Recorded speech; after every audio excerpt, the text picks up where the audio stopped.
Hey guys, welcome back to Slimefun here with Boomer. Today we're going to be on a SkyGrid server and we're going to talk about two different pieces of equipment. We're going to talk about the electric ingot factory and the electric smelteries. Now these do vary a little bit compared to the manual ones. When you're doing a manual smeltery compared to one electric ingot factory, the manual one is actually faster because you can right click it and it smelts it almost instantly. The advantage of going to the electric versions is that when you have product, you can set it up via network nodes, like I did in one of my previous episodes, and walk away and go do something else. And you think, well, if it's only one, it's no big deal. You can pound it out, which is awesome. To my right is roughly 100 or so smelteries. So when I want to put out a lot of product in a short period of time, I can do this. When I've upgraded my smelteries to the high level 2 and I put in all the shulkers worth, for example, I can take a shulker of 4 karat gold, run it to 24 karat gold in roughly 45 minutes. And I'm using 3 smelteries per ingot type. So to my right, you see these stacks of 3 smelteries. That means I'm taking a shulker, for example, if I want to make bronze, which is the one at my feet, I take a shulker of aluminum ingots, of aluminum dust, and copper dust, and I place them in those 3 nodes right there to my right, your left. It takes a short period of time to run all of that through those smelteries because I have 3 smelteries going. You know, they do it 3 times faster than one upgraded one would. And so that's why I do this, because then this allows you, as long as the trunks are loaded, to go do other work. Excuse me, got my coffee here today. We're going to have some fun.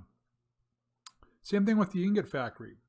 Now, normally when you're doing it manually, you would use the same piece of equipment. You would use the manual smelter to turn dust into ingots, as well as put ingots and dust into a recipe to make it a more advanced ingot. Here, once they're electric, they are 2 separate machines. So let's dig into the guide and look at these.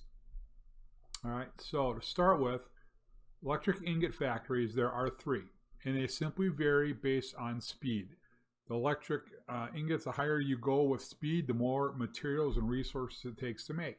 So you look at a basic electric ingot factory, you have 2 heating coils, a motor, you have a dust washer, which means you also have to make a gold pan, which means a lot more work to get to this point.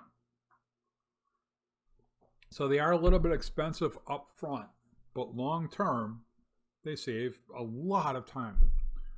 So what does an electric ingot factory do? This is all it does, is it takes the 9 dust in the game, turns them into 9 ingots. That's it. Whereas before, the manual smeltery will do that and take recipes and smelt them for you. So a level 1 takes roughly 14 seconds, I believe, 12 to 14 seconds to run through and create an ingot. When you go to level 2, now you can see, okay, we've got a few more gilded iron. They're getting a little bit more expensive. 2 more heating coils, another motor, plus a level 1. Same thing. It doesn't change what it does by level. It's simply its efficiency, which now has doubled. All right? You can see the power usage also goes up because of the speed. When you get to level 3, now you're talking expensive because we've got a blistering ingot in here. 2 more heating coils, 2 more gilded iron, 2 more brass. Now look at the power loss level has gone up by 5. The speed capacity is 4 times faster than a level 2. So you're making, once a recipe is in there and it has the raw material, you're making ingots, 2 to 3 seconds. Really nice. Because again, you can be doing other things while these things are running. How does that compare with the electric smelteries? So let's run one on the electric smelteries, a search, and see what we get. All right, so we have level 1, level 2. Level 1 starts off kind of expensive. I mean, 2 heating coils, 2 motors, 2 gilded iron. And is that gilded iron? Yep. And then 2 nether brick, no big deal. Now, a level 1 speed for a smeltery probably does, I want to say it's 12 seconds, give or take. But if we go to a level 2, much more expensive too, because now we have power crystals, Damascus ingots, 2 more heating coils, another motor, 2 more gilded iron, and it runs 3 times as fast. So now it's making ingots in about 4 seconds. Will cost you more to make, but in my opinion, very worth it. All right, so let's do this. Let's place each one down. They do both require Slimefun power. I have a capacitor right here. So let's show you what happens here. We're going to take this material, which is 2 of the 3 items we need to make nickel ore. I'm sorry, nickel ingots. But I need copper ingots instead of copper dust. So if I were to put the copper dust into the Ingot Factory, you can see it. Now this is a level 1 that you're watching live here, or on tape, whatever. You can see it took about 10 or 11 seconds. I don't remember, I didn't time it, but. And so once I get these 4 coppers, that's great. But I actually needed copper dust for the smeltering. So I'm going to pull some more of that out of the chest. But you can see the rate that it's running. It's not super fast. But when you go up to a level 2 or a level 3, it actually is much more significantly impacted by speed. So if I come here to the smeltery and I put in copper dust, it doesn't turn it into ingots. Don't expect it to. It's not going to. No matter how long you stare at it, no matter how much you beg me in chat to fix it, it's not meant to do that. All right? We have 2 of the 3 ingredients. Nothing happens. You must have all 3 for the smeltery to kick in. And so it's going to create for me 4 nickel ingots.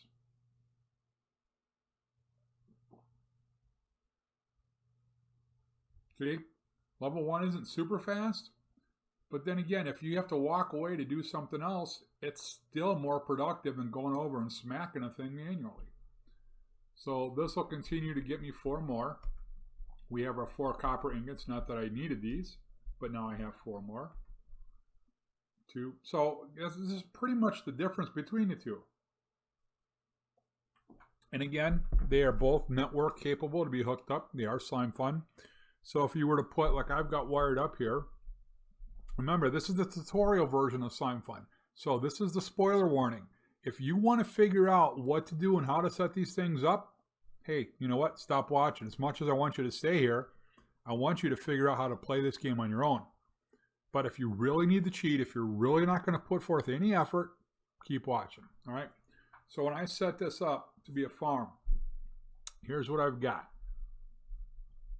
This right here, these 2 rows, is my bronze ingot. All right? Using my network, I have all 3 of these, by the way, they're set up so it doesn't matter which shulker box I place where. And I did that to make this so much easier versus, okay, wait a minute, did I put the dust on top? Did I put the ingots on the bottom? Every recipe is different. Some it's 2 dust and 1 ingot. Some it's 2 ingots and 1 dust. Some it's 4 and 2. So it's like, no, I don't want to have to deal with all that. I need to simplify this. So every one of my input nodes coming from a shulker box has every single ingredient in that recipe. So this setup is configured only for bronze ingots. Nothing else will work in here because the other ingredients cannot be pulled. Okay, and they're all on the same channel. They're all on channel 5, all 3 ingots. When you look at the output node, again, we have all 3 ingots on channel 5 going into the smeltery. All 3 of these pull out bronze ingots and go to this node right here. So here's what I do. I place a shulker box here, a blank empty one. I put my copper dust, my copper ingots, and my tin dust, shulker box of each. Now, will it evenly distribute it between the 3? Believe it or not, it's been almost perfect every single time. Because I do have round robin on all 3 of them. And it seems to work pretty much perfectly because when it goes to pull, usually it's 1 smeltery at a time that empties out. So it pulls 1 from each of the 3 shulker boxes. It's not like the shulker boxes are sending multiples through 3. It pulls 1 at a time. So that rarely ever has that count ever been off. I think I've only had it once. And that might have been my fault for not putting a full shulker, and I think it was 1 short.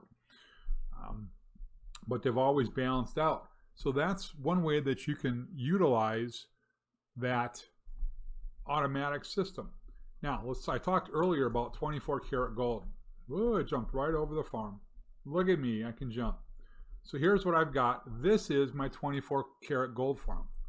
Now this one is just slightly different. This one is set up to only pull 4 karat ingots on that one. All the rest on the bottom are set to pull dust only. So here's what happens. I put in the 4 karat gold here, channel 1. This is on its own network, by the way. This is completely separate. And then down here is the dust. Now, those two feed all 3 of these. So this is where sometimes, as this starts to move through the system, when each one is doing round robin from here to here and from here to here and from here to here, occasionally the randomness of what has to happen misses. It's about a 50% chance that one ingot gets caught up right in this column for some reason, and it's only this one coming out of here, because all 3 of them are randomly teleporting items over to here. So that does occasionally happen. Well, I have 1 dust left here and I have 1 ingot left here. I just simply put it together and then I watch it, make sure it gets its way all the way through. And occasionally I might get 2 or 3 by the end, but 99% of the time this is the column that gets caught initially. So as I put in, again, 4 karat ingots, dust all the way through, by the time it hits here, and actually I've got this set up to pull 12, 16, or 24 karat. Those are the 3 most common Slimefun ingots we use. 12 karat gold for unlucky blocks, 24 karat gold for gilded iron, as well as blistering ingots and a couple of other crafting recipes. And then a 16 karat is the most commonly one used after that. So I can change this at any moment. If I only want to pull out 12, then what I do is when a 12 karat comes out of here, nope, that's 14. 12's over here. So when 12 karat is done, it sends it over here. I can set it up to where it forces here, pull 16 karat out of this one, or I can pull it down there to get 24 karat out of that one. So that's kind of how you can tie them all into a line. So I hope that gave you a little bit more insight into the 2 machines, what they can do, and some potential. Is this the only way you can set this up? Of course not. There are a million ways to play with Slimefun. Find a setting and a build that makes you feel good about it, that works for you. And with that, I say go Boomer or go home. We'll see you later.